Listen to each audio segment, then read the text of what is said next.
আর এই লোকের চোখে তো কেবলই জমাট বাঁধা বরফ, গভীর অতস্পর্শী এক রহস্য।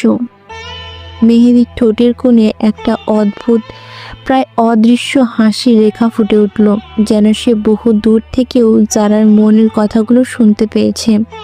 সে ভিড়বা তার চাচার বাড়ির দিকে আর না তাকিয়ে ধীর পায়ে এগিয়ে আসতে শুরু করলো যারার দিকে, তাদের বাড়ির গেটের দিকে। আপনি কে? এখানে কি চাই আপনার? মেহেদি গেটের বাইরে দাঁড়িয়েই কথা বলল। তার গলার স্বর শান্ত, কিন্তু এতটাই গভীর যে তা সরাসরি যারার হৃদয়ে গিয়ে আঘাত করলো।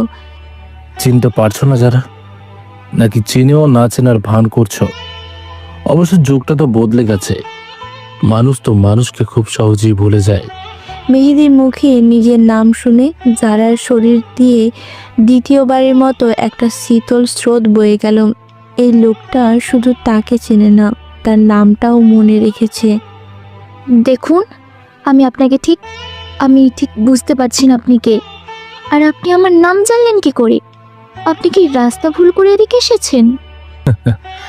রাস্তা না, আমি কখনো রাস্তা ভুল করি না যারা, বরং হারিয়ে যাওয়া রাস্তাকে খুঁজে বের করাই আমার অভ্যাস। আর তোমার নাম, যে নামটা শৈশবের প্রতিটা মুহূর্তে আমার সাথে জড়িয়েছিল, সেই নাম আমি ভুলবো কি করে? মেহেদির কথার প্রতিটি শব্দ যেন একটি ধাঁধা, যারা কোনো অর্থ খুঁজে পাচ্ছিল না। তার চেনা সেই সহজ সরল ছেলেটা এমন জটিলভাবে কথা বলতে শিখলো কবে থেকে? শৈশব? কোন শৈশবের কথা বলছেন আপনি? আমি আপনাকে চিনতে পারছি না।